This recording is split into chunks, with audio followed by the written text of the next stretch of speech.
예배 자리에 오신 여러분들을 주님의 이름으로 환영합니다. 새누리 소식 말씀드리겠습니다. 오늘은 사순절 셋째 주일입니다. 특별히 예수 그리스도의 죽으심과 부활하심을 묵상하면서 오늘 주일에는 양희임 자매님과 한지원 자매님께서 특주를 하나님께 올려드리도록 하겠습니다. 광고 후에 바로 특주를 하나님께 드리도록 하겠습니다. 귀한 은혜의 시간이 되시기 바랍니다. 예배 안내입니다. 돌아오는 금요일부터 금요 기도회가 시작됩니다. 이전에도 금요 기도회가 운영이 되었었는데요. 특별히 기도를 사모하고 또 찬양을 사모하는 몇몇 성도님들이 모이셔서 자발적으로 이 금요 기도회가 시작되게 되었습니다. 이 자리에서 오후 8시에서 9시까지 진행이 됩니다. 아마도 청년부 모임이 요 전에 있기 때문에 또 많은 청년들도 함께 하게 될 것이고, 또 함께 주님을 찬양하고 기도하기 원하시는 분들은 누구든지 오셔서 하나님 앞에 기도하는 이 모임에 참여하시면 되겠습니다. 다음 주일에는 재직회가 있습니다. 2023년도 재정 결산과 기타 안건들이 있는데요. 참석 대상을 확인해 주시고 많은 참여를 부탁드리겠습니다. 재직회는 성원이 필요합니다. 일정 인원 이상이 성원이 되어야 재직회가 개최될 수 있기 때문에 여기에 참석 대상이 되시는 분들은 꼭 기억하셔서 함께 교회의 여러 가지 일들을 기도하며 결정하는 데에 마음을 모아주시기 바랍니다. 가을학기 목자대학 신청을 계속해서 받고 있습니다. 오늘까지 받고 또 다음 주 3월 10일에 개강을 합니다. 여러분들 주보에 삽지되어 있는 내용들을 확인해 주시고 신청해 주시기를 바라고요. 그리고 오늘 지난주에 이어서 오늘도 지난 2023년도 가을학기 목자대학 수강하신 분들 중에서 한 분씩 1부 예배와 2부 예배 때에 받은 은혜를 나누는 시간을 갖도록 하겠습니다. 오늘은 권현주 자매님께서 요한복음 소감을 함께 나눠주시는 시간을 갖도록 하겠습니다. 유닉의 암송 실전반을 모집합니다. 여러분들 주보에 보시면 암송 병풍 카드라고 해서 유닉의 1단계 109절이 있는데 요 109절을 함께 암송할 동아리 모임을 갖는 것입니다. 기간은 3월 17일부터 107일째가 되는 3월 11일부터 6월 25일까지 운영을 합니다. 이 지혜 자매님께 연락을 하시면 되고요. 목자대학과는 별도로 하나님의 이 말씀을, 특별히 이 유닉의 말씀을 1단계 말씀을 암송하는 데에 함께 하고자 하시는 분들은 자유롭게 신청해 주시면 되겠습니다. 유닉의 1단계 이 말씀은 우리가 지난 2월 2일부터 가졌던 전교인 수련회에 강사로 오셨던 한창수 목사님께서 유닉의 암송학교 교장으로 계십니다. 그래서 거기에서 발간한 1단계, 2단계, 3단계, 4단계 이런 암송 말씀들이 있거든요. 그 중에 가장 첫 번째 1단계 말씀입니다.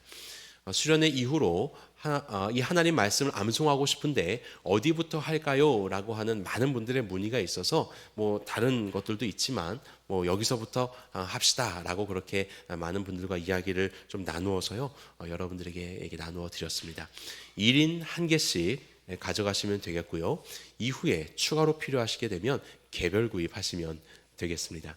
오늘 듣기로는 어느 한 목장에서는 이미 이 말씀을 암송하기를 이제 시작을 하신 것 같습니다. 그래서 조만간 수요 예배 때에 목장 암송을 하나님께 올려드리겠다라고도 그렇게 말씀하신 목장이 있어서 많이 기대가 되고 또 도전도 되는 것 같습니다. 주의 말씀을 가까이 하는 데에 여러분들의 시간을 들이시고 그렇게 여러분들의 신앙을 표현하시기를 간절히 바랍니다. 자, 교육부서 학부모 간담회가 3월 3일 오늘 유아 유치부부터 시작하여서 17일까지 있습니다. 일정 확인하시고 많은 참여 부탁드리겠습니다.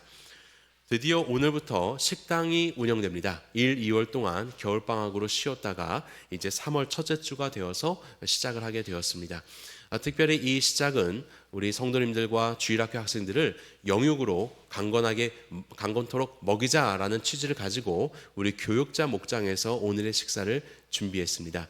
교육자 목장에서 준비했다고 하니 맛이 의심이 되셔서 3층으로 올라가지 않으실 분들이 안 계시겠죠. 몇몇 귀한 성도님들이 도와주셔서 이 식사를 준비할 수 있게 되었습니다. 한 분도 빠짐없이 예배 후에 3층 식당으로 가셔서 식탁의 교제를 나누시기를 바랍니다. 모임 안내입니다. 오늘 예배 후에 예배위원회 모임이 있고요. 선교위원회 모임이 있습니다. 돌아오는 금요일에는 목자회 모임이 있습니다. 모집 안내와 중보 기도를 참고해 주시고 계속해서 기도해 주시기 바랍니다. 특별히 중보 기도에 보시면 군 복무 청년 중에 김민준 청년이 새롭게 들어와 있게 되었습니다. ROTC로서 이번에 소위로 임관을 하여서 본격적인 군 복무를 시작합니다. 이 모든 훈련 과정 속에서 주께서 함께 하셔서 너무 감사하게도 참모총장상을 받고 수료를 했다고 하더라고요. 우리 김민준 청년 이 자리에 있는데 잠시 일어나 주시면 우리 격려하며 박수로 환영하도록 하겠습니다.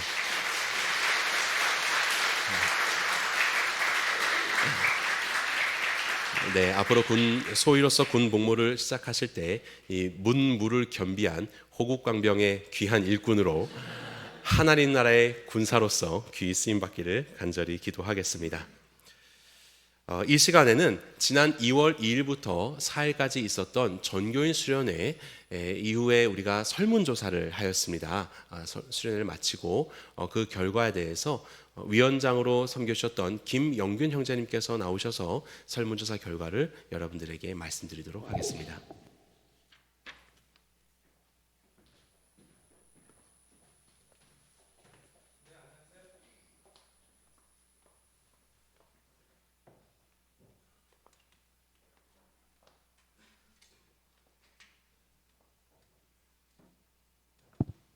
네, 안녕하세요. 수련회 준비위원회를 섬겼던 김영규입니다. 끝났습니다. 오늘이 마지막 보고인데요. 저희가 한 4주 전에 이제 수련회를 마쳤고 수련회 이후에 일주일 동안 저희들이 그 정교인 수련회 진행했던 것에 대한 설문조사를 진행을 했습니다.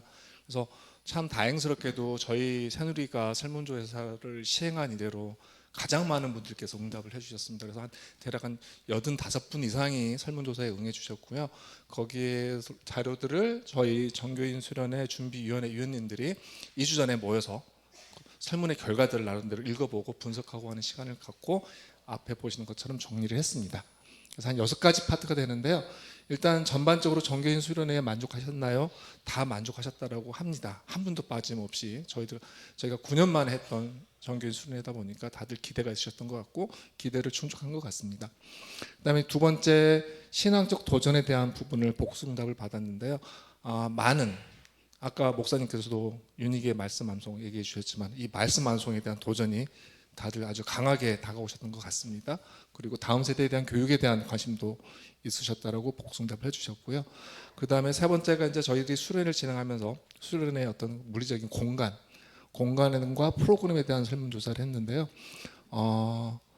일단은 공간은 적절했다라는 의견들이 많이 있습니다. 그렇지만은 저희들이 그 공간에서 처음 시행하다 보니까 뭐 좌석수의 좀 부족이라든지 온도 조절에 어떤 실패 이런 부분들이 있었는데 그런 부분들은 다음을 진행하면서 더 개선될 거라는 생각이 들고요. 그 다음에 네 번째 저희가 이제 그 체육 행사하고 CCM을 했었는데요. 여기 보시면 아주 특별한 설문 결과가 하나 있습니다.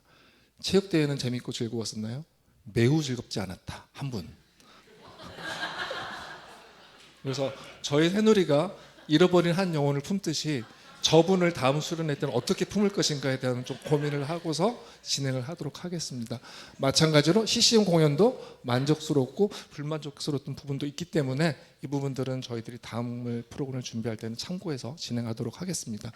그 다음에 그 마지막으로 저희가 수련하면서 나 개인의 영적 성장에 도움이 되었나에 대해서는 많은 분들께서 공감을 해주셨고요. 많은 도전을 받으셨다라고 사석에도 많이 얘기를 해주시고 계십니다.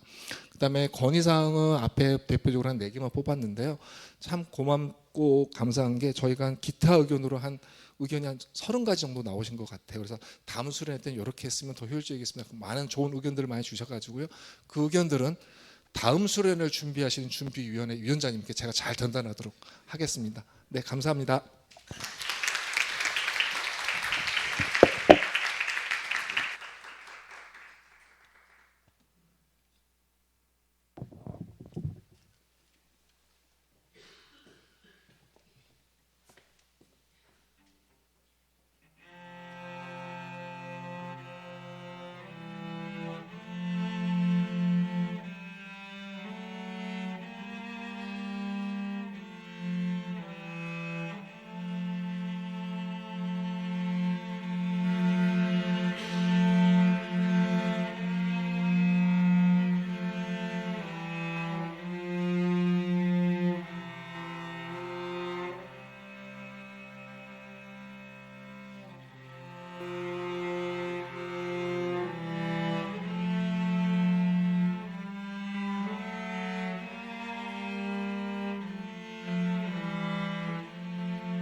다 함께 일어나셔서 기도하심으로 2024년 3월 3일 새누리 공동체의 주일 2부 예배를 시작하겠습니다.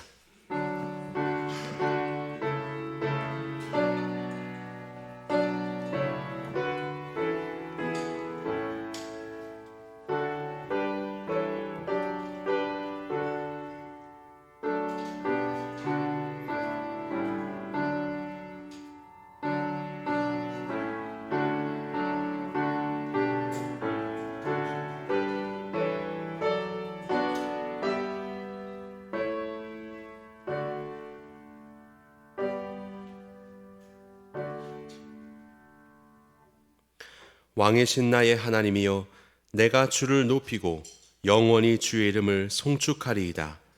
내가 날마다 주를 송축하며 영원히 주의 이름을 송축하리이다. 아멘. 우리의 생명 되신 하나님, 주일을 거룩하게 구분하여 주님 앞에 나와 예배드릴 수 있게 하신 은혜에 감사드립니다. 하나님께서 행하신 일들을 기억하고 하나님께서 이루실 일들을 기대하며 오직 주님께만 영광 올려드리는 예배가 되기를 소망합니다. 성령 하나님, 우리 각 사람의 심령에 역사하시어 우리의 마음을 새롭게 하여 주시고 감동하여 주시어 예배의 기쁨과 감격 속에 하나님의 백성으로 살아갈 새 힘을 얻게 하여 주옵소서. 예수님의 이름으로 기도합니다. 아멘. 찬송가 7장입니다.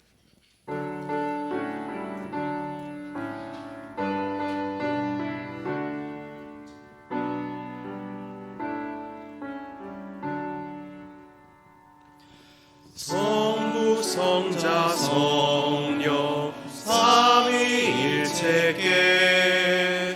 입을 모아 찬양 경배 드리세.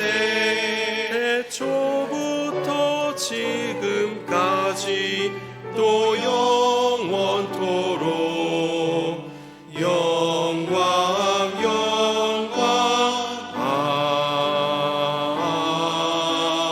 아멘. 지난 한 주간 우리의 삶을 돌아보며 참회의 기도를 드리겠습니다.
하늘에 계신 우리 아버지여, 이름이 거룩히 여김을 받으시오며 나라가 임하시오며 뜻이 하늘에서 이루어진 것 같이 땅에서도 이루어지이다.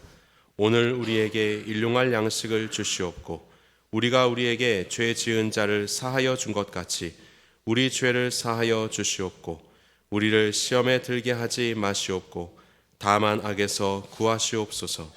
나라와 권세와 영광이 아버지께 영원히 있사옵나이다. 아멘. 자리에 앉아주시기 바랍니다. 할렐루야. 우리가 항상 의지할 수 있는 그 예수 그리스도를 기쁨으로 함께 찬양합시다. 박수 치면서 내가 늘 의지하는 예수 함께 찬양하겠습니다. 내가 늘 의지하는 예수, 나의 상처 입은 심령을 불쌍하게 여기서 위로하여 주시니 미쁘신 나의 좋은 친구. 내가 의지하는 예수, 나의 사모하는 친구. 나의 기도 들으사 응답하여 주시니 미쁘신 나의 좋은 1절 10절입니다. 내가 늘 의지하는 예수, 나의 상처 입은 심령을 불쌍하게 여기서 위로하여 주시니 기쁘신 나의 좋은 내가 의지하는 예수, 나의 사모하는 친구, 나의 기도 들으사 응답하여 주시니 기쁘신 나의 좋은 친구. 주의 손 의지하고 살 때 나를 해야 자가 없도다. 나의 마음을 크게 위로하시니 기쁘신 나의 좋은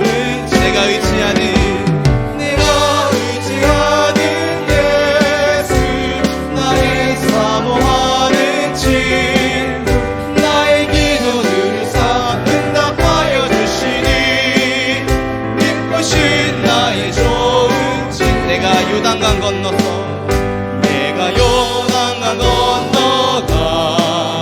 마음이 두려웠었을 때도 주가 인도하시니 어찌 두려워하랴. 기쁘신 나의 좋은 친구, 내가 의지하는 예수, 나의 사모하는 친구, 나의 기도 들으사 응답하여 주시니 기쁘신 나의 좋은 친구. 천국에 올라가서 모든 성도들과 다 함께 우리들을 구하신 주를 찬양하리라. 기쁘신 나의 좋은 친구, 내가 의지하는 예수, 나의 사모하는 친구, 나의 기도 들으사 응답하여 주시니 기쁘신 나의 좋은 내가 의지하는 예수, 내가 의지하는 예수, 나의 사모하는 친구, 나의 기도 들으사 응답하여 주시니 기쁘신 나의 좋은 친구. 우리 의지할 수 있는 예수 그리스도께 영광의 박수 올려드리겠습니다. 아멘. 할렐루야. 예수님만이 우리의 소망 되십니다. 아멘. 우리 그 예수님을 찬양으로 함께 고백합시다.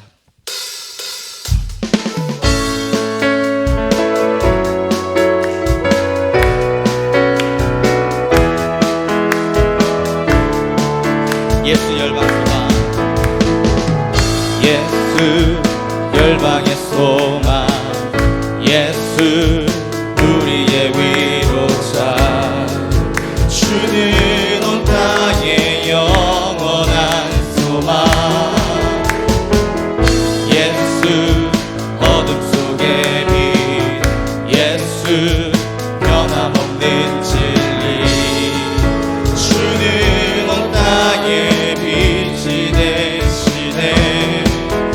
우리 위해 죽으시고 다시 사신 생명의 주님만이 소망이요 변함없는 안석이라. 주님만이 온 세상을 비추시네. 또 죽음에서 부활하신 우리 구주 영광의 왕, 주를 믿는 모든 자의 소망 되신 주를. 한 번 더 예수 열방 소망 되십니다. 아멘. 예수 열방의 소망, 예수 우리의 위로자, 주는 온 땅의 영원한 소망. 아멘. 예수 어둠 속의 빛, 예수 변함없는 진리, 주는 온 땅의 빛이 되시네. 우리 위해 죽으시고 우리 위해 죽으시고 우리 위해 죽으시고 다시 우리 위해 죽으시고 우리 위해 죽으시고 다시 우리 함께 선포합시다. 주님만이 아멘.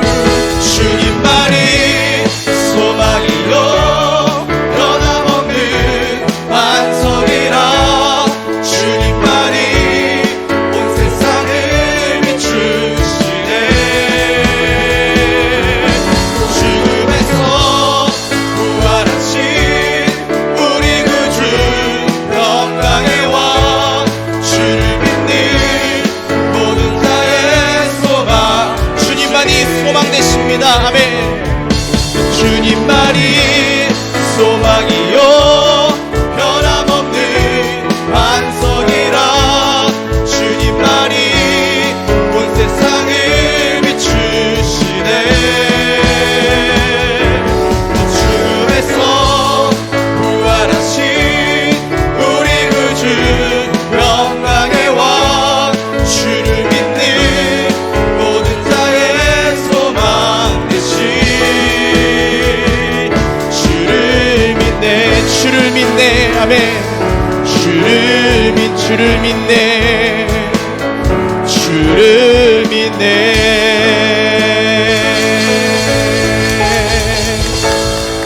예수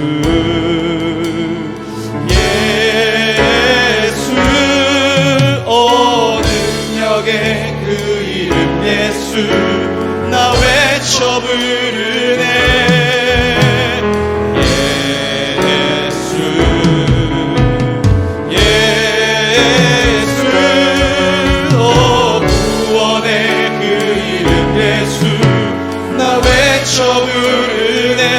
예수 그리스도 예수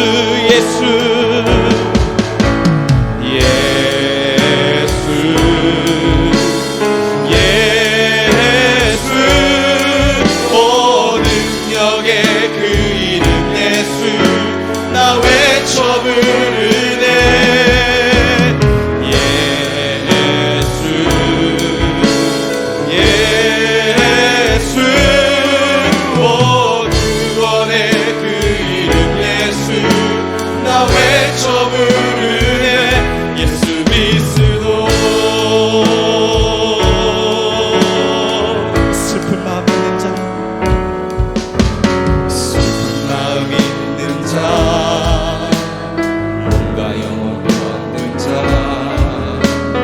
누구든지 부르시오 예수 이름 부르시오. 그 이름을 믿는 자 그 이름을 부르는 자 그가 어떤 사람이든 우리 한번 녹음해갑시다. 슬픔 있는 마음 아멘. 있는 자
목소리로만 예수 예수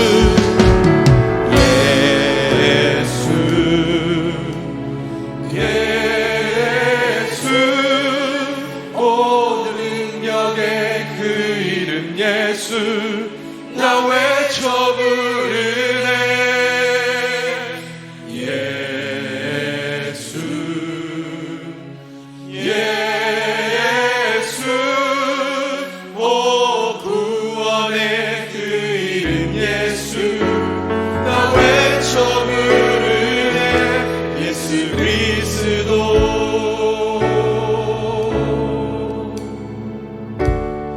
이 시간 다 함께 기도하겠습니다. 주님, 바로 이 예배가 우리 예수 그리스도를 더 깊이 아는 예배가 되게 하여 주옵소서. 바로 이 예배가 주님만을 부르짖는 우리의 입술로 채워지는 시간이 되게 하여 주옵소서. 예수님을 붙잡고 예수님을 알아갈 때 주 안에서 누려지는 하늘의 풍성한 기쁨이 있는 예배가 되게 하여 주옵소서. 바로 이러한 예배가 되기를 소망하며 우리의 마음을 드리기를 결단하며 함께 기도하겠습니다. 아버지 하나님, 아버지 하나님, 주님이 가장 원하시고 기뻐하시는 아버지의 주님을 찾고 부르시며 주님을 경험하는 예배, 더욱더 풍성의 주님을 하나님 안에서 우리의 예배, 아버지 예배가 되게 하여 주옵소서. 세상에 있는 모든 세상의 모든 아버지 우리의 주님, 거룩한 예수님 되신 예수님을 생각하며 그 주님을 찬양하시며 주님을 인하여서 경험하는 진정한 부유함이 되시는 것을 주여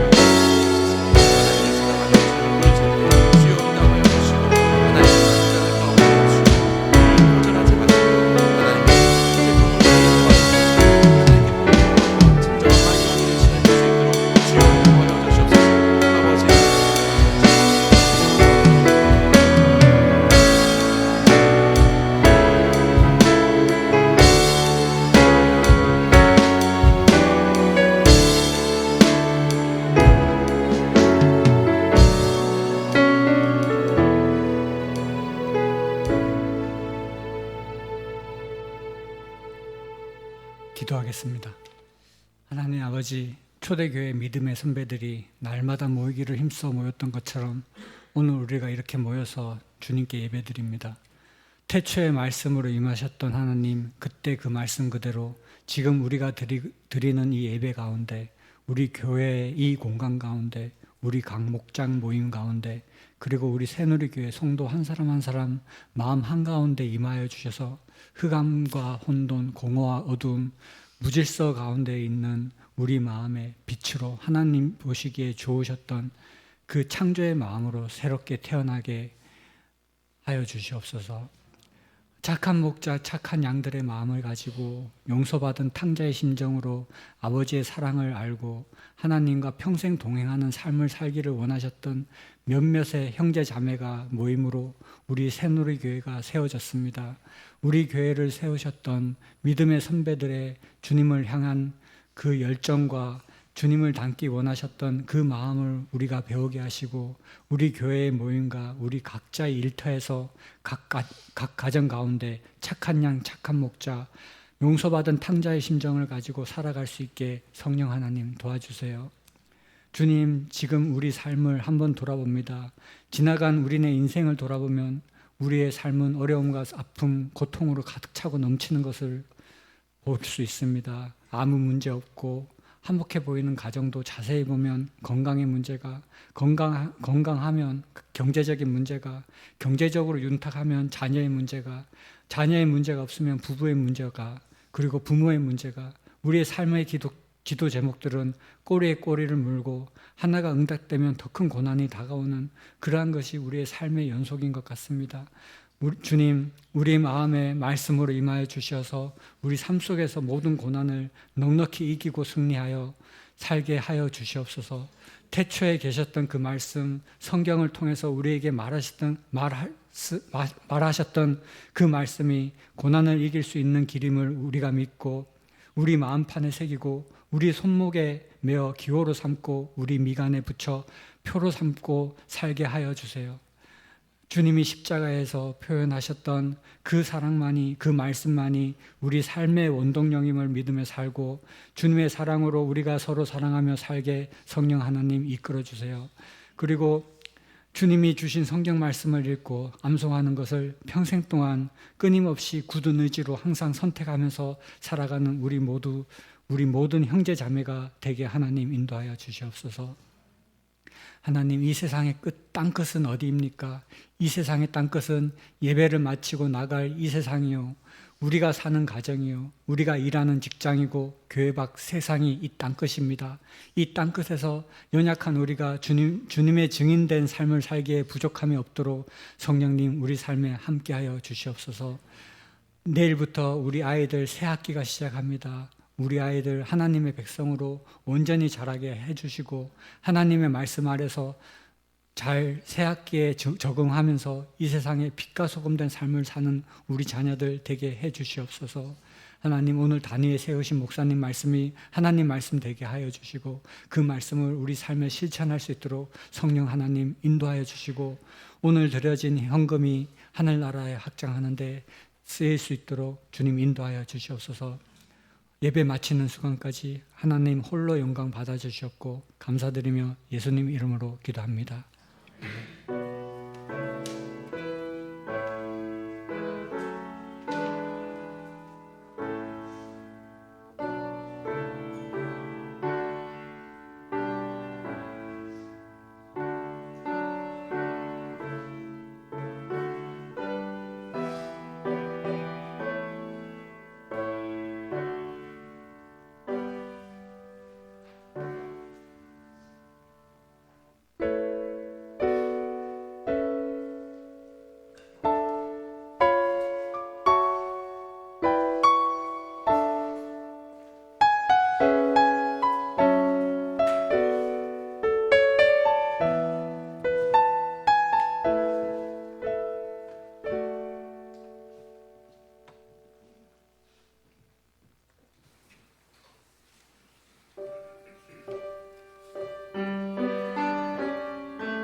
안녕하세요. 저는 20여 년간 다른 교회에서 믿음 생활을 하여 왔고 22년 7월에 새누리 교회에 등록하여 새누리 교인이 되었습니다. 목자 대학의 필수 과목인 요한복음을 공부하며 제가 믿음 생활하면서 고민하고 궁금해했던 것들을 해결하였고 문자적으로만 알았던 성경 말씀 안에 하나님의 큰 사랑이 있었음을 깨닫게 되었습니다. 저는 요한복음에 있는 예수님의 표적을 통해 우리에게 말씀하시고 알게 하신 하나님의 심정을 나누려고 합니다. 먼저 가나의 혼인잔치를 통해 예수님이 우리에게 가르쳐 주신 영적인 진리는 천국이었습니다. 천국은 사랑과 희락과 화평이 넘치고 예수 그리스도를 믿어 구원받은 우리가 신부가 되고 예수님이 신랑이 되어 서로 사랑을 나누는 곳입니다. 혼인 잔치집의 하인들은 예수님께서 하실 일을 기대하며 이해하기 어려운 명령에 순종하며 그 말씀을 실천할 때 물이 포도주로 변하는 표적을 경험하였습니다. 물이 포도주로 변한 이 표적은 우리가 하인들처럼 예수님 말씀에 순종함으로써 천국을 건설할 수 있음을 배웠습니다. 38년 된 병자는 육신의 병은 치료하였지만 영혼의 병은 치료하지 못했습니다. 예수님은 이 38년 된 병자에게 더 심한 것이 생기지 않도록 경고하셨습니다. 그것은 바로 영혼의 병이었습니다. 38년 된 병자의 모습을 통해 내 안에 불평, 불만, 감사하지 못하고 남에게 죄를 전가하는 나의 영적인 병을 알게 하셨고 회개하는 시간을 갖게 하셨습니다. 오병이어의 표적에서 예수님은 예수께로 오는 큰 무리를 보시고 무리들의 목자 없는 양 같음을 인하여 불쌍히 여기셨습니다. 예수님은 저녁 때가 되어 그들의 기진맥진한 모습을 보고 불쌍히 여기시고 이들에게 떡을 먹이시기를 원하셨습니다. 예수님은 안드레가 한 어린아이로부터 가지고 온 떡 5개와 물고기 2마리로 5,000명을 먹이고도 남는 표적을 보여주셨습니다. 무리를 불쌍히 여겨 오병이어를 가지고 온 안드레의 목자의 심정, 자기의 것을 아낌없이 드린 어린 아이의 순종의 모습, 이 모든 것을 보시고 하나님께 간절히 기도하신 예수님, 이 기도를 받으시고 풍성하게 채우시는 하나님의 사랑, 모든 것이 합력하여 선을 이루시는 하나님의 은혜에 감사드립니다. 예수님은 가늠한 여인에게 나도 너를 정죄하지 아니하노니 가서 다시는 죄를 범하지 말라 하셨습니다. 저는 이 말씀을 또다시 같은 죄를 짓지 말라는 뜻으로 해석하였습니다. 그러나 이 말씀은 너도 너 자신을 용서하고 자책하고 정죄하는 죄를 범하지 말고 내가 너의 죄를 모두 사했으니 죄에서 자유하라는 의미였습니다. 이 엄청난 사랑의 메시지에 하나님의 심정과 사랑을 깨달았습니다. 주께서 죄 없는 자가 돌로 치라고 하셨을 때 바리새인들, 서기관들, 돌을 들고 있는 무리들은 하나둘 그 자리를 떠났습니다. 이들에게 더 이상 죄를 짓지 않게 하셨다는 그 말씀에 저는 부끄러움을 느꼈습니다. 선과 악으로 나눠 저들은 나쁜 사람이라고만 생각하였는데 예수님은 이들을 잃어버린 어린 양으로 보셨고 잃어버린 어린 양을 찾으시는 하나님의 심정이었음을 알게 하셨습니다. 요한복음을 배우는 동안 인간들에 대한 하나님의 절절한 심정을 더욱더 알게 되는 시간이었습니다. 열심으로 제자들에게 하나님의 심정, 목자의 심정을 알게 하기 위하여 더욱더 많은 것을 가르쳐 주신 선생님께 감사드립니다. 초신자이지만 하나님의 말씀에 깊이 잠겨 말씀에 순종하며 나아가는 자매님과 함께 공부할 수 있어서 감사합니다.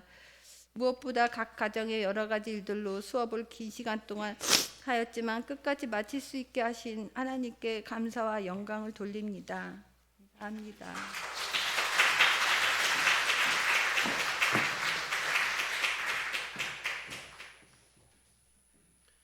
귀한 간증 감사드립니다.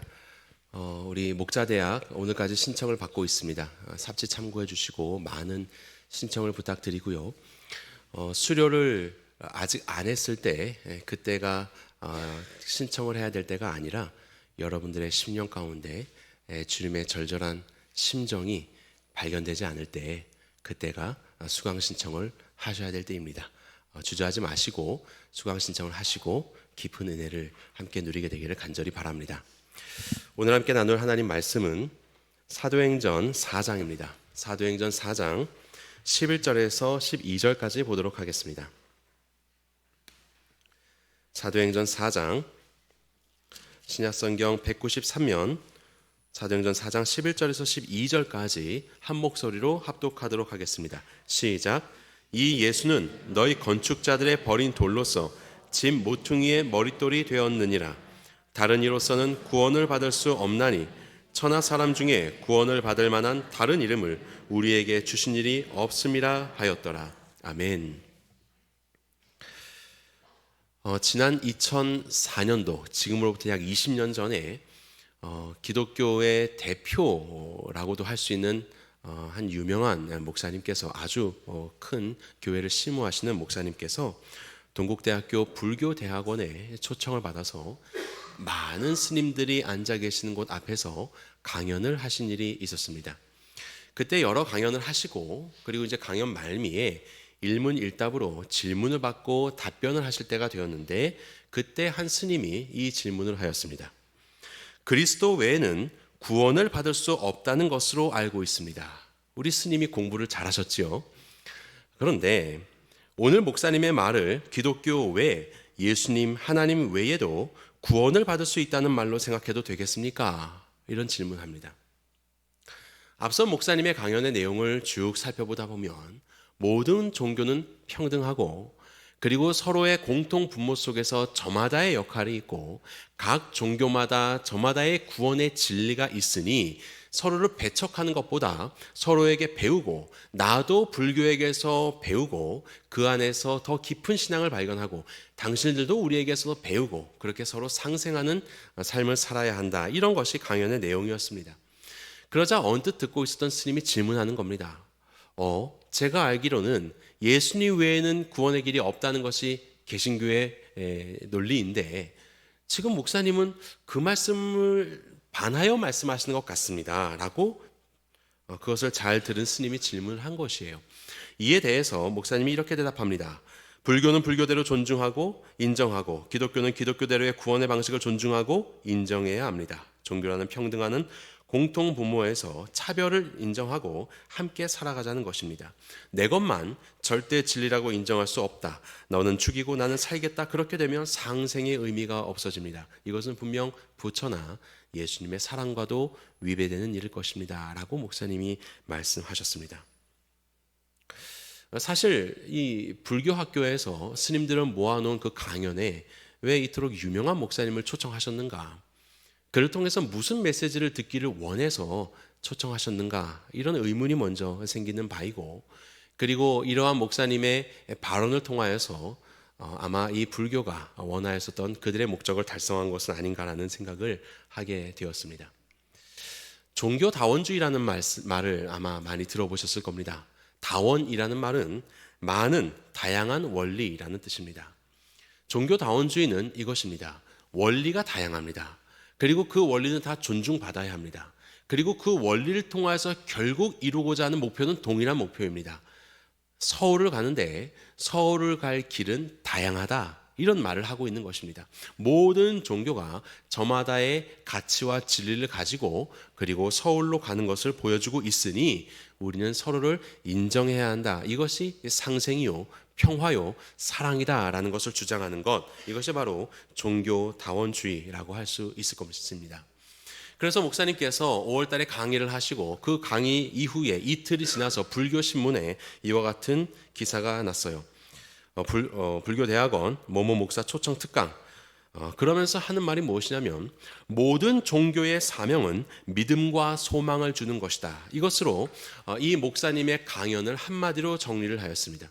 그래서 기독교는 기독교 나름대로 사람들에게 믿음을 주고 소망을 주어서 이 험한 세상을 살아가게 하고, 불교는 불교 나름대로 믿음과 소망을 주어서 험한 세상을 살도록 하니, 우리는 평화롭고 안정되고 위로를 얻는 삶을 살게 하는 공통의 분모에 대한 서로 다른 길을 살아가고 있는 것이다. 서로를 더 존중해야 된다. 이렇게 결론을 내리고 있는 것이 당시의 강연의 결론이었던 것입니다. 여러분들은 어떻게 생각하십니까?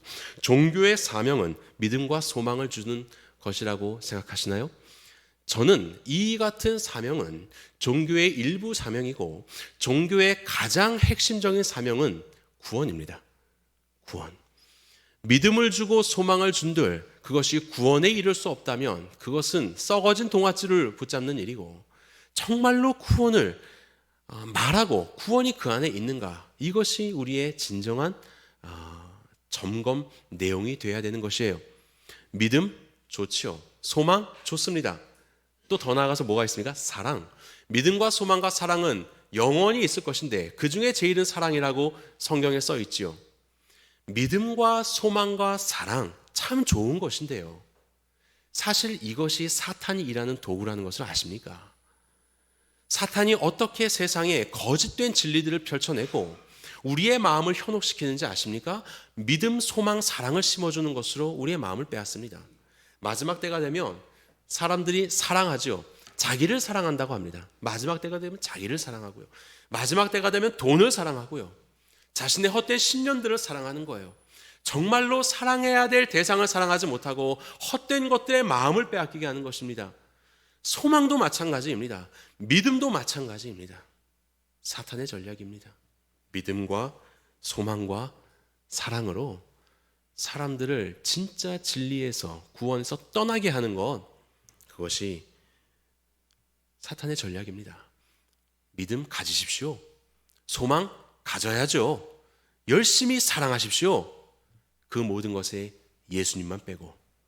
이것이 바로 사탄의 유혹입니다. 그래서 이 목사님의 강연 이후에 기독교계가 난리가 났죠. 이분은 가장 큰 교회를 담임하셨던 분이었고 여러 영향을 많이 미쳤던 존경받는 어르신이었기 때문에 여러 곳에서 이제 막 이렇게 이야기가 나왔습니다. 그때 이 교회 산하에 있는 신학교에서 이와 같은 평가를 내렸어요. 진정으로 우리가 불교도들을 전도하기 원한다면 불교 나름의 진리체계, 구원체계를 인정하되 예수님의 진리와 구원의 영원성 및 우월성을 당당하게 알리는 대화의 방법을 써야 한다. 물론 이 목사님께서 예수님의 진리의 구원의 영원성과 우월성을 당당하게 알리셨는가, 그 전문을 살펴보았을 때 저는 그것을 발견하지 못했지만 지금 이 신학교에서는 이와 같은 이야기를 하는 겁니다. 결국 우리가 공존하기 위해서는 폭력을 가져서는 안 된다. 폭력적으로는 저들의 마음이 다치기 때문에 결코 교류할 수가 없으니 그들도 인정하고 우리도 인정하며 그래도 우리가 더 우월하다는 것을 보일 수 있는 여유를 가져야 한다. 지금 그런 지혜를 말하고 있는 것입니다. 그리고 아마도 이 목사님은 거의 기독교의 지도자 중에 지도자셨기 때문에 사회적인 인사로서 사회통합이라는 보다 더 큰 주제를 가지고 그 자리에 서셨던 것 같고 그것으로 요청을 받으셨던 것 같고 아마 그것에 걸맞게 메시지를 전하신 것이 아닌가라는 생각이 들게 됩니다. 여러분들은 이 신학교의 이 발언에 대해서 여러분들은 어떻게 생각하시나요? 그들을 인정하되 우리의 구원의 영원성과 우월성을 지혜롭게 전해야 된다라고 생각하십니까? 그 말이 틀린 것은 아닙니다. 그런데 여기에 저는 한 가지가 빠져 있다고 생각합니다. 우월성이라는 것은요, 우월하다는 말이죠. 덜 우월해도 된다는 말입니다. 뭐로 가도 서울만 가면 되는데 굳이 경부선 타지 않고 국도로 가도 괜찮은 거예요. 빨리 가는 거야, 쉽게 가는 거야. 경부선이 우월하지만 굳이 그 길 가지 않아도 여기에도 진리가 있으니 이 길을 가도 된다라는 것이 포함되어 있는, 그것이 전제로 되어 있는 말이기 때문에 그렇습니다. 여기에 빠진 단어가 있다면 그것은 바로 유일성입니다. 구원의 유일성이요. 우리는 우월한 것이 아닙니다. 유일한 것입니다. 이것은 내가 믿는 거기 때문에 유일성을 주장하고 그래야 우리가 높아지겠다는 그런 접근이 아닙니다. 하나님께서 이 땅의 인류가 구원할 수 있는 길을 예수 그리스도를 통해서 보여주셨고 다른 이로서는 구원을 얻을 수 없나니 구원받을 만한 이름을 너희에게 주신 일이 없다라고 성경에서 분명히 선포하고 있기 때문에 우리가 이 진리를 그대로 믿는 것입니다. 유일한 길은 예수 그리스도 뿐이십니다. 우리는 이러한 세상의 평가 속에서 살아가고 있습니다. 너희들은 너무 편협하고 독단적이다. 이것이 바로 종교다원주의의 세상입니다. 아마도 이 목사님도 그럴 생각은 없으셨겠지만 그 수많은 스님들 앞에서 자신의 사회적인 지위를 고려하여서 무리를 일으키지 않는 이야기를 해야 되겠다라고 하셨겠지요. 그리고 결국 그 결과는 스님들의 박수갈채를 받으면서 우리도 진리더라, 우리도 진리다라는 그들의 그릇된 신앙을 더 권고하게 하는 일에 쓰임을 받게 되셨습니다. 편협한 그리고 독단적인 그런 시선을 받고 있는 이 세상 속에서 여러분들은 어떻게 살고 계십니까? 여러분들은 이와 같은 경험들이 있지 않으십니까? 크고 작은 모임들 속에서 여러분들의 신앙이 점검받거나 혹은 그것을 말해야 하는 바로 그런 때 여러분들은 어떻게 하십니까? 숨으십니까? 아무 말도 안 하고? 우리가 어떠한 행동을 하느냐, 이런 다원주의 사회 속에서요, 우리의 행동을 말하기 이전에 사실 더 먼저 질문해야 될 것이 있습니다. 여러분들은 예수 그리스도를 정말로 여러분들의 유일한 구원자라고 믿으십니까? 바로 이 질문이 가장 먼저 내 안에 해결돼야 할 질문이에요. 오늘 본문을 보면 두 그룹이 등장합니다. 한 그룹은 오늘 본문이 사도행전 4장 1절부터 22절까지거든요. 사도행전 4장 1절과 1절을 보시면 사람들이 이제 소동하기 시작합니다. 그 솔로몬 행각에서 이제 고침받은 사람이 있고 그 이유를 사람들이 물었을 때에 베드로와 요한이 이제 설교를 했잖아요. 사람들이 소동거리자 여기에 대해서 제사장들과 성전 맡은 자와 사두개인들이 몰려오기 시작합니다. 제사장은 성전에서 일하는 사람이고 성전 맡은 자라고 하는 건 성전 경비대장을 말하는데 그 서열로 보면 대제사장 다음 가는 서열 2위의 사람입니다. 그리고 이제 사두개인들은 많은 제사장들을 배출한 유대교의 한 분파입니다. 그리고 이들은 모세 오경을 믿어요. 모세 오경을 믿고 그래서 예수님의 부활이라는 것이 모세 오경에는 우리는 그렇게 발견할 수 없다라고 그들은 주장하면서 부활을 인정하지 않는 그런 유대교 분파였습니다. 이들은 굉장히 엘리트 집단이었고 그리고 로마에 그 결탁하여서 경제적인, 사회적인, 종교적인 지위를 누리고 있었던 그런 사람들이에요. 자, 이들이 한 그룹입니다. 그리고 또 하나의 그룹은 베드로와 요한이라고 할 수 있는 예수님의 제자 그룹이에요. 이들 그룹은 동일한 목표를 가지고 있습니다. 그것은 무엇이냐면 하나님 나라의 회복입니다. 이 땅에 하나님 나라가 도래하는 것이 이 두 그룹의 동일한 목표였습니다. 그런데 이 두 그룹은 서로 대치하고 있습니다. 왜냐하면 어떻게 하나님의 나라가 이루어지는가라는 그 방법에 있어서, 수단에 있어서 이들은 전혀 달랐기 때문입니다. 먼저 종교 지도자들에 대해서 보도록 하겠습니다. 그들은 본문의 2절 말씀에서도 볼 수 있는 것처럼 예수님의 부활을 증거하는 것을 싫어하였습니다. 그들의 믿는 바와는 달랐기 때문이죠. 그런데 사도행전 5장 17절 말씀을 보게 되면 그들의 마음엔 시기함이 가득했다라고 하거든요. 사실 그들의 마음은 종교적인 교리 때문에 예수님 전하는 것을 싫어하는 것이 아니라 그들의 마음속은 탐욕으로 가득했었던 것이에요. 왜냐하면 당시에 로마가 전 세계를 지배하면서 그들이 가졌었던 통치 방향은 각 국의 종교와 문화를 인정하는 것이었습니다. 그래, 그건 인정할게. 거기에도 구원이 있어. 단 하나만 고백한다면 무엇이냐면 로마의 황제가 우리의 구원자시다. 이것만 고백한다면 모든 민족들의 문화와 종교 그것들을 다 인정을 했습니다. 예수님 당시에 황제였었던 자가 카이사르라는 황제였는데 그가 죽었습니다. 그가 죽자 원로원에서 죽은 카이사르를 신격화하기 시작했습니다. 그러면서 붙였던 칭호가 지존자라는 의미의 아우구스투스라는 의미의 아우구스투스, 이런 칭호를 붙였습니다. 카이사르 아우구스투스. 이 카이사르는 우리의 지존자요, 우리의 하나님이요, 우리의 주인이시다라고 하는 그런 고백을 하게 하였습니다. 바로 그런 황제를 향한 이러한 그들의 그 고백을 모든 제국의 나라들에게 하게 하였고, 그렇게만 하면 평온한 삶을 살아갈 수 있도록 하였던 것이에요. 바로 그런 상황이 계속 이어져서 우리가 그 신약성경의 가장 마지막에 쓰였던 것으로 보이는 이런 요한의 서신들, 요한복음부터 계시록까지, 그때의 황제는 도미티아누스 황제였습니다. 그때에도 역시 황제는 이 세상의 주요 큐리오스, 이 세상의 구원자요, 이 세상의 데우스, 하나님이다라는 이 고백을 하게 하였죠. 누구든지 이 고백을 하지 않는 자들은 다 박해를 하였었던 그런 것이 이 로마의 역사였습니다. 바로 그 속에서 유대인들에게 평온한 삶을 주기 위해서는 뭐 하나님이 있고 또 뭐 메시아가 구원자 이런 이야기를 하면 별로 좋은 이야기가 아닌 것이에요.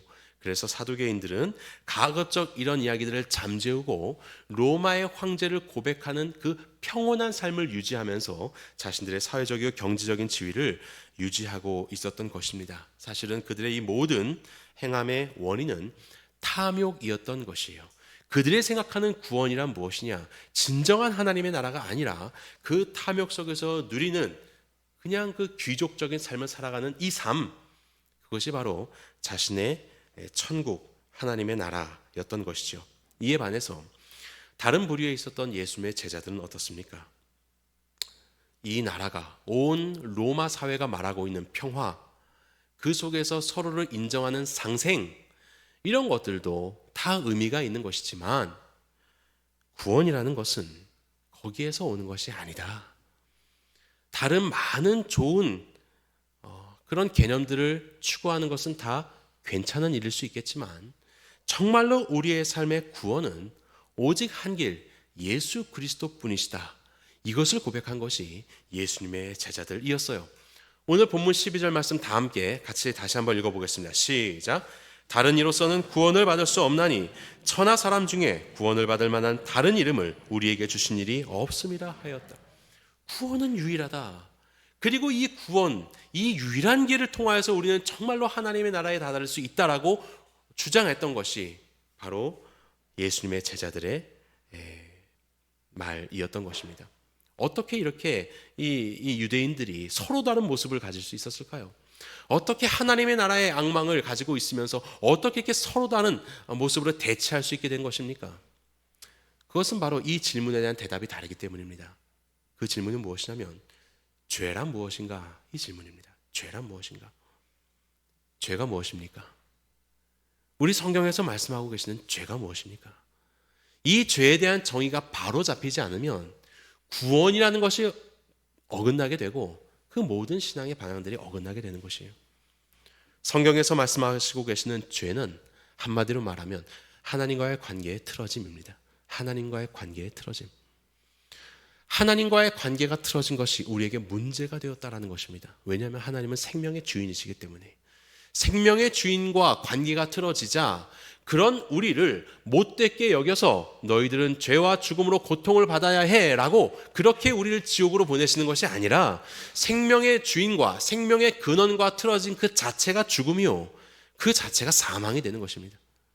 그것이 바로 성경에서 말씀하고 계시는 우리의 상황이에요. 하나님과의 관계가 틀어졌다. 생명의 주인과 틀어졌다. 그러면 어떻게 하면 이 틀어진 것들을 바로잡을 수 있는가? 어떻게 하면 이 죄의 문제를 해결할 수 있는가? 그것을 위해서 말씀하신 것이 성경의 말씀이요, 이것을 위해서 하나님의 심정을 우리에게 계시해 주셨죠. 하나님은 우리를 얼마나 사랑하시는지, 관계가 틀어진 우리를 바로잡기 위해서 하나님이 우리를 얼마나 사랑하시는지 당신의 마음을 계시해 주셨습니다. 그분이 바로 예수 그리스도이십니다. 세상에 있는 다른 어떤 것들로도 하나님의 심정을 온전히 계시할 수 없는데 하나님의 독생자이신 예수님께서 우리를 얼마나 사랑하시는지 바로 그것을 우리에게 계시해 주셨던 거예요. 그리고 하나님과의 관계가 틀어졌었던 우리의 죄, 이 죄에 대한 삭슨, 생명과의 틀어짐이 죽음인데 그 죽음의 죄의 짐을 우리가 지어야 하는데 그 죄짐을 대신해서 대속해 주신 분이 계십니다. 그분이 바로 예수님이셨습니다. 예수님의 십자가요. 그래서 예수님의 십자가는 우리의 죄를 대신 지어주신 대속의 십자가일 뿐만이 아니라 우리를 사랑하실 때 죽기까지 사랑하셨다는 하나님의 심정을 계시하신 심정의 계시가 되는 것이죠. 그래서 예수 그리스도의 십자가를 바라볼 때 우리는 우리의 죄값이 사해질 뿐만이 아니라 우리를 그토록 사랑하신 하나님을 발견하여 그분과의 관계가 회복되게 되는 것입니다. 하나님의 심정을 깨달아 하나님과의 관계가 회복되는 것입니다. 이 외에는 그 어떤 것도 하나님의 심정을 우리에게 계시하여 관계를 회복하고 우리가 틀어졌었던 그 관계의 틀어짐으로 인한 죽음의 죄값을 치러줄 길은 아무데도 없습니다. 아무데도 없는 것이에요. 예수 그리스도 외에는 없습니다. 그래서 예수님은 요한복음 16장에서 이렇게 말씀하시죠. 죄에 대하여는 그들이 나를 믿지 않는 것. 예수님 믿지 않는 게 죄예요. 왜 예수님 믿지 않는 게 죄예요? 예수님을 통해서 하나님의 심정이 계시되었는데 그 심정을 믿지 않으니까 예수님을 통하여 우리의 죄값이 대속하셔서 치루어졌는데 그것을 믿지 않으니까 여전히 우리는 하나님과의 관계가 틀어진 죄의 상태로 남아있는 것입니다. 선행으로 구원을 받을 수 있다라고 이야기를 하지요. 선행은 귀한 것입니다. 하지만 선행으로 구원을 받을 수 없습니다. 선행은 귀하지만 그것은 구원을 이루어낼 수 있는 가치가 되지 않기 때문에 그래요. 제가 재밌는 사진 하나 가져왔는데요. 저희 아들이 그 완구를 조립을 해서 이 말 모양 있는 이 페라리라고 하는 아주 그럴싸한 차를 만들었습니다. 야, 내가 이걸 만들다니 이러면서 바퀴도 굴려보고 문도 열어보고 너무너무 좋아하는 거예요. 우리도 칭찬했죠. 야, 잘 만들었다. 정말 대단한 너의 능력이다라고 이야기를 했습니다. 어느 날 길을 가다가 운전하고 있는데 붕붕붕 소리가 나는 겁니다. 옆을 봤더니 진짜 페라리가 나타났어요. 이 친구가 그 앞에서 번호판을 안 가리고 사람 얼굴만 가렸네요. 네. 이 친구가, 제 아들이 깜짝 놀라서 이게 진짜 그거구나. 자기가 열심히 만든 이 영광스러운 차에는 비교할 수 없이 정말로 기능하면서 가고 있는 이 차를 보고선 깜짝 놀랐은 겁니다. 너무 신기해요. 이거 엄청 놀라워요. 이게 그 차라고 생각했다가 진짜 차를 보니까 너무나도 벅찬 감동이 있었던 것이에요. 우리가 아무리 열심히 해서 만들어서 칭찬을 받는다 하여도 이 차를 만들어낼 수는 없는 것입니다. 이건 전혀 다른 영역에 있는 것이에요. 우리의 선행, 그 선행은 귀합니다. 사람의 착함, 이것은 매우 중요한 것이에요. 그렇지만 우리의 선행으로 우리의 죄를 사할 수는 없는 것입니다. 우리의 선행으로 영원한 하나님의 나라의 영광을 취할 수는 없는 것입니다. 왜냐면요, 하나님의 나라는 우리가 상상할 수도 없이 어마어마한 영광이기 때문에 그래요. 우리의 작은 선행으로 그것을 취할 수 있다? 아니요. 하나님 나라의 영광을 그렇게 폄하하지 마십시오. 하나님의 영광은 너무나도 위대한 영광입니다. 그 나라를 우리는 우리의 몇 가지의 선행을 가지고 취할 수 없어요. 많은 종교에서, 심지어는 기독교 안에서조차 선행으로 구원을 받을 수 있다는 이야기가 들려오는 오늘날을 우리는 살고 있지만 우리는 반드시 기억해야 할 것입니다. 결코 선행은 우리의 죄를 사할 수도 없고 하나님의 나라를 우리 가운데 취하게 할 수도 없습니다. 선행으로 우리의 죄를 사할 수 있다면 왜 예수님께서 이 땅에 오셔야 했습니까? 왜 그 갖은 고통과 갖은 수모를, 멸시를 겪으며 십자가의 길을 걸으셔야 했을까요? 예수님께서는 그 죽음이 너무나도 두려우셔서 할 수만 있거든 이 잔이 내게서 떠나가기를 간절히 구하며 피가 땀방울이 핏방울이 되도록 겟세마네 동산에서 기도하셨습니다. 도대체 왜 그러셨던 거예요? 우리에게는 능력이 있는데, 우리는 선행으로 이것을 능히 할 수 있는, 우리에게는 실력이 있는데 도대체 예수님은 왜 그렇게 십자가를 앞두고 고민하셨고 아파하셨고 사람들의 수많은 조롱과 책치질을 당하면서 그 죽음을 피하지 않으셨던 것인가요? 선행으로 구원을 받을 수 있다고요? 그것은 예수 그리스도의 십자가의 고통을 모욕하는 말입니다. 선행으로 구원을 받을 수 있다는 말만큼 예수님의 십자가를 모욕하는 말이 어디에 있겠습니까? 예수님이 그걸 모르셔가지고 그 같은 아픔을 당하셔야 했던 것인가요? 선행으로 구원받는다? 사랑하는 아들 예수 그리스도를 이 땅에 보내주셔서 십자가에 죽기까지 우리를 향한 그 사랑을 보여주시고 하나님의 심정을 계시하시고 누구든지 십자가를 바라보며 예수 그리스도를 통하여 하나님의 사랑을 깨닫고 감동한 자들, 예수 그리스도를 그의 마음 가운데 영접하기를 하나님께서 기뻐하셨는데 예수님 아니고서도 이 하나님의 심정을 알 수 있다고요? 그것은 하나님이 우리를 얼마나 사랑하시는지 다함 없는 사랑으로 사랑하시는 하나님의 말씀을 폄하하는 말입니다. 그 십자 아니고도 하나님의 사랑을 알 수 있다고요? 그렇지 않습니다. 십자가에 달려 죽으신 예수님을 헛수고라고 말하고 자신의 선행의 능력을 자랑하는 바로 그러한 조롱으로 하나님의 심정을 내팽개치고 있는 것이에요. 죄의 사함과 천국의 소망, 정말로 우리에게 천국 백성이 되는 바로 그 일은 우리의 어떠한 선행과 우리의 착함으로도 살 수 없는 것입니다. 그것은 너무나도 영광스러운 것이기 때문에 그래요. 그 영광을 폄하하지 마시기 바랍니다. 조롱하지 마시기 바랍니다. 시대가 변했습니다, 목사님. 오늘날은 다원주의 사회예요. 맞아요. 시대는 변했습니다. 저마다의 목소리를 존중합니다. 하지만 시대는 변했지만 우리의 죄는 조금도 변함이 없습니다. 하나님과의 관계가 틀어지고 자신이 자신의 삶의 주인 되어서 살아가는 바로 그 죄는 시대가 변해도 동일하게 우리 안에 발견되고 있는 죄입니다. 그렇기 때문에 이 죄에 대한 우리의 해결책도 동일합니다. 예수 그리스도, 우리를 사랑하신 예수 그리스도, 하나님의 마음을 계시하신 예수 그리스도, 우리의 죄값을 대신 치러주신 예수 그리스도, 그분 외에는 우리의 죄의 짐을 대신 지고 속해줄 다른 이름 없고, 그분 외에는 다함 없는 사랑으로 우리를 끝까지 사랑하셨던 하나님의 마음을 계시할 다른 이름 없습니다. 오직 예수 그리스도 외에는 우리의 구원의 길이 없습니다. 얼마 전이 3.1절이었는데요. 우리 한국교회 존경하는 목사님 중에 한 분인 주기철 목사님께서 신사참배를 거부하시고 일제강점기에 옥에 갇혀서 10년형을 선고받으셨습니다.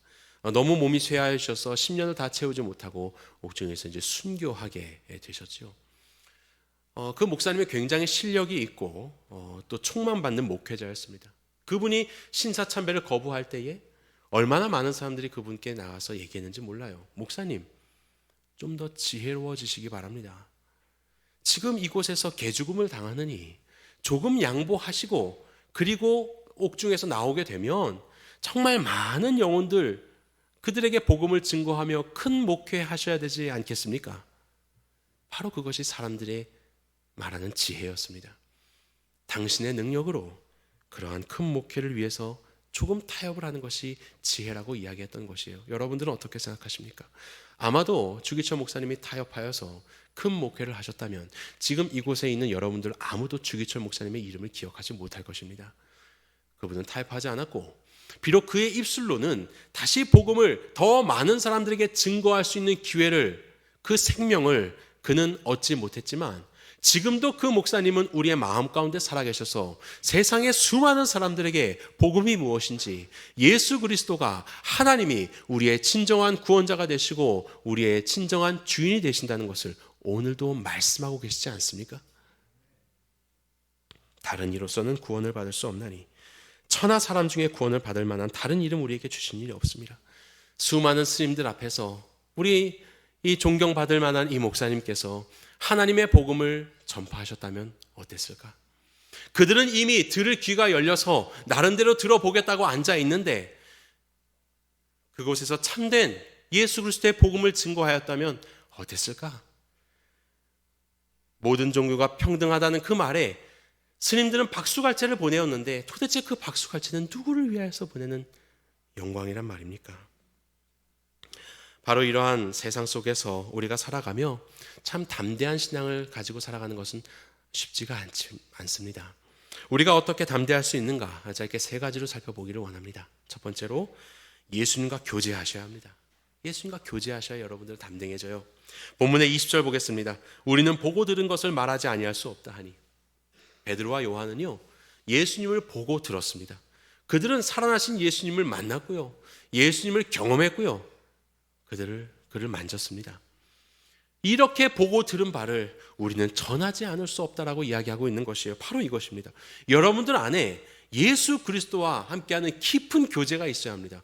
뭐 보고 들은 것이 있어야 담대하게 선포를 하지요. 이것은 단순히 많은 다양한 정보를 말하는 것이 아니라 깊이 있는 관계를 말하고 있습니다. 예수 그리스도를 더 깊이 만나십시오. 더 깊이 만나십시오. 제자들은 부활하신 예수님을 만나서 40일간 성경 공부도 받고 그리고 이후에도 계속해서 주의 말씀들을 묵상하며 살았지요. 그리고 예수님께서 승천하신 다음에는 오로지 기도에 힘쓰니라 기도하였지요. 말씀과 기도요. 우리는 예수님과 더 깊은 교제를 위해서 말씀과 기도에 정진해야 합니다. 세상은 우리에게 분주함을 주며 말씀과 기도를 할 수 없도록 만들지만 우리가 어떻게 예수님과 더 깊은 교제를 나누며 살아계신 그분과 더 깊이 있는 관계를 누릴 수 있는가? 말씀과 기도 외에는 없습니다. 그래서 말씀도 암송하고 가까이 하자는 것 아니겠습니까? 말씀과 기도에 힘쓰시기 바랍니다. 두 번째로는 설득이 아니라 증언입니다. 본문의 10절과 11절을 보게 되면 예수님으로 인하여서 이 사람이 살게 되었다라는 것을 증언하고 있습니다.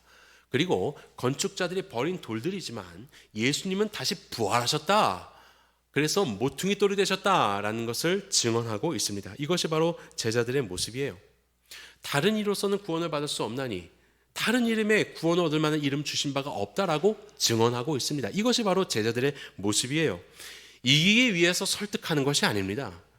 그저 우리에게 증인되라고 말씀하셨으니 내가 보고 들은 바와 나에게 주시는 확신으로 인하여서 증언할 따름인 것이에요. 바로 이러한 자세가 우리에게 필요한 것입니다. 이기려고 설득하다 보면요, 분쟁하게 되고요, 폭력을 행하게 되는 것이에요. 시뻘건 페인트를 불상에다가 들이붓고 단군상의 머리를 쳐내고 가만히 앉아있는 스님 머리에다가 손 얹고 안수기도를 하는 이런 행위를 해서는 안 되는 것입니다. 우리는 설득하려는 자들이 아니에요. 우리는 그것으로 이기려는 자들이 아닙니다. 우리는 증언하면 되는 것입니다. 증언하면 되는 것이에요. 시를 보면요, 사랑하는 자들은 누구나 시인이 된다는 이야기 하잖아요. 다 한 편씩 써보셨죠? 결혼하기 전에. 시가 무엇입니까? 시는 설득하지 않아요. 내 진솔한 마음을 시 가운데 표현하고 그 진솔한 마음을 듣는 독자들로 하여금 나와 같은 마음을 품게 되기를 겸손히 기다리는 것이 바로 시이지 않습니까? 사랑하기에 우리는 시인이 되어야 해요. 베드로와 요한이 예수 그리스도에 대한 이 담대한 확신을 가지고 증거하게 되고요, 그리고 미문으로 가다가도 나면서 걷지 못하는 자가 있어서 평소 같으면 지나가겠지만 그 안에 예수 그리스도의 마음을 가져서 그를 주목하게 되고 그에게 손을 내밀어서 일으키게 되지요. 이 모든 것들이 그에게 하나님의 심정을 주신 그들의 신앙의 표현이요, 저들을 향한 사랑의 표현이 되는 것입니다. 그리고 그들은 다시 바로 이 자리에서 그들이 이렇게 변하게 된 원인들을 말하게 되고 예수 그리스도를 증거하게 되고 그 옆에는 나음을 입게 된 자가 서게 되었습니다. 이 모든 것들이 하나님의 복음을 인해서 변화된 예수님의 제자 베드로와 요한의 삶의 모습이에요. 그들은 전하고 그들은 사랑했고 그들은 주목하고 손을 내밀었고 그들은 변화시키는 자가 되었습니다. 그 모습으로 그들은 이렇게 서 있는 것입니다. 그것이 증언이죠. 그것이 시이지요. 그들의 진솔한 이 사랑의 고백과 그들의 행함을 보고 어떤 이들은 이들을 억압하고 박해하고 매맞게 하고 옥에 가두지만 어떤 이들은요, 21절 보십시오. 다시 위협하여 놓아주었으니 이는 모든 사람이 그 된 일을 보고 하나님께 영광을 돌림이라. 하나님께 영광 돌리게 될 일이 나타나게 되는 것입니다. 이것이 바로 전도입니다. 설득이 아니라 증언하는 것, 참된 바로 그 진리를, 바로 하나님의 그 심정과 사랑을 우리의 삶 가운데서 드러내는 것, 우리는 바로 그렇게 사는 것이에요. 세 번째는 진리를 확신하셔야 합니다. 이 모든 것들이 가능하게 되는 것은 그 진리를 확신했기 때문에 그렇습니다. 성령 하나님께서 베드로 가운데 임하여 주셔서 본문의 8절 말씀 보면 베드로가 성령이 충만하여 이르되 라고 말씀하셨습니다. 성령이 충만하게 되어서 그들 앞에 있는 자들의 그 위험 앞에 굴하지 않고 그들 앞에 목숨의 위험과 판결, 예수님을 정죄했었던 가야바, 안나스, 이 안나스 대제사장이 예수님을 정죄했었거든요. 그들 앞에 굴하지 않고 어떻게 이 복음을 담대히 증거할 수 있는가? 세상 사람들이 말하는 세상의 풍조 속에서 자신의 위치를 발견하며 그 안에서 구원과 기쁨을 삼으려는 것이 아니라 성령 충만함으로 인해서 예수 그리스도, 우리의 구원자 되신 예수 그리스도 앞에서 그 안에서 자신을 발견하고 그 안에서 자신을 누리고 있는 자들이었기 때문에 기꺼이 이 종교 지도자들 앞에서 그들은 담대할 수 있었던 것입니다. 확신, 깨달음, 담대함, 이 모든 것들은 다 성령 충만함으로 오게 되는 것이에요.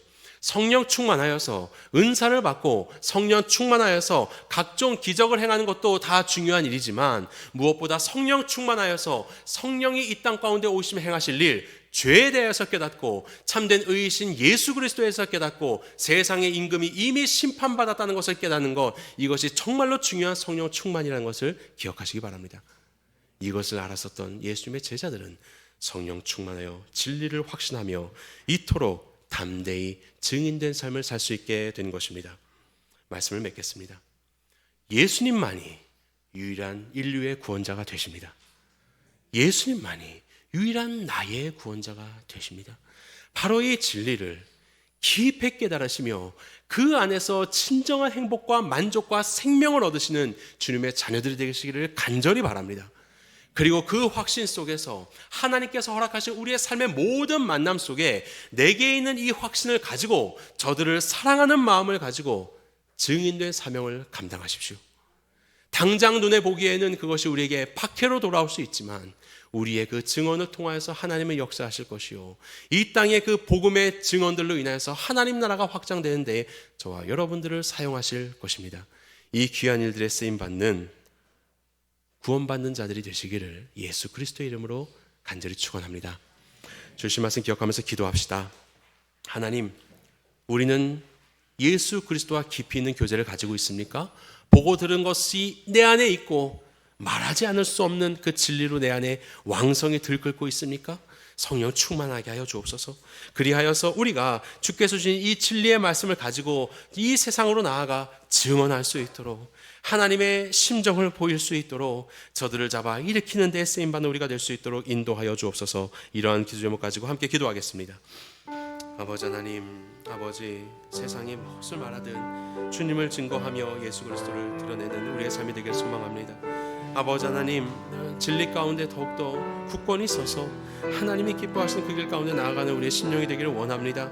하나님, 세상의 지혜라고 말하고 우리의 실력이라고 말하지만 하나님, 그것에는 참된 진리가 없습니다. 능력이 없습니다. 오직 예수 그리스도, 우리에게 구원자와 우리의 주인으로 오신 주님만이 우리의 구원의 길이 됨을 믿습니다. 그와 같이 하나님의 나라는 영광스럽고 참된 것입니다. 우리가 결코 살 수 없는 것입니다. 아버지, 주님의 영광을 폄하하지 않게 하소서. 주님의 이 모든 역사하심을 조롱하지 않게 하소서. 하나님, 예수님을 더 깊이 깨달아 알아 아버지 그 성령의 충만함으로 우리의 삶 속에서 주님을 증거하는 주님의 백성들 될 수 있도록 아버지 인도하여 주시옵소서. 우리들의 삶마다 하나님 나라를 일으킨 데 쓰임받는 주님의 증인들이 될 수 있도록 인도하여 주옵소서. 아버지, 예수 그리스도 유일한 인류의 구원자 되심을 믿습니다. 아버지, 이 믿음이 더욱더 함께 된 우리가 될 수 있도록 인도하여 주옵소서. 하나님, 하나님의 독생자 예수님이 모든 인류의 유일한 구원자와 주인 되심을 믿습니다. 우리의 어떠한 선행도 자기 스스로를 구원할 수 없는 연약한 존재입니다. 우리를 불쌍히 여기셔서 예수님을 십자가에 내어주신 하나님의 크신 은혜와 사랑에 감사드립니다. 성령 하나님, 우리 각 사람의 마음에 충만히 임하셔서 우리의 실력을 주장하려는 세상에서 오직 구원은 예수님으로부터만 온다는 참된 믿음과 겸손과 담대함을 잃지 않는 성도가 될 수 있도록 우리를 붙들어 주시옵소서. 예수님의 이름으로 기도합니다. 아멘. 이 시간 다 함께 일어나셔서 오직 예수 결단 찬양 드리겠습니다.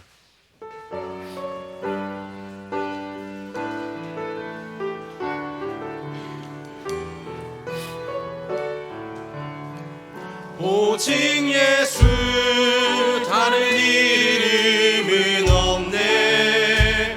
주 이름만 우리에게 주셨네.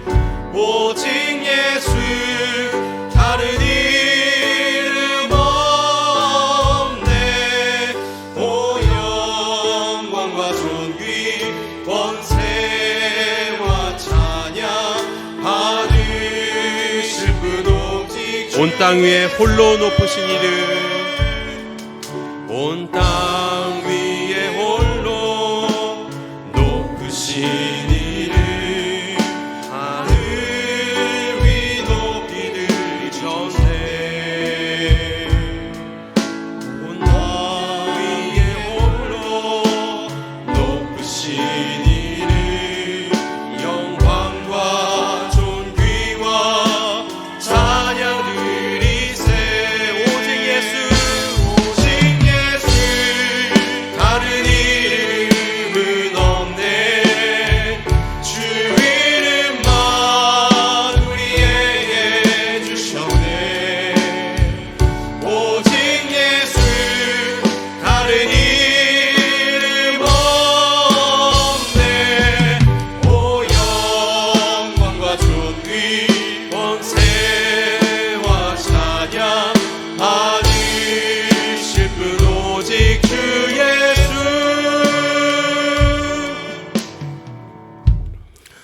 이제는 우리 주 예수 그리스도의 은혜와 하나님의 사랑하심과 성령님의 교통하심이 구원을 받을 만한 유일한 이름이신 예수 그리스도의 이름을 통하여 우리가 얻게 된 구원이 얼마나 놀라운 구원인지, 우리에게 허락된 하나님의 나라가 얼마나 영광스러운 것인지를 드러내신 하나님 앞에 예수 그리스도 유일한 구원자로 믿고 주님으로 인하여 세상을 섬기며 증거하기를 결단하는 이곳에 모인 모든 주님의 자녀들 위해 지금부터 영원토록 함께 하시기를 우리 주 예수 그리스도의 이름으로 간절히 축원하옵나이다.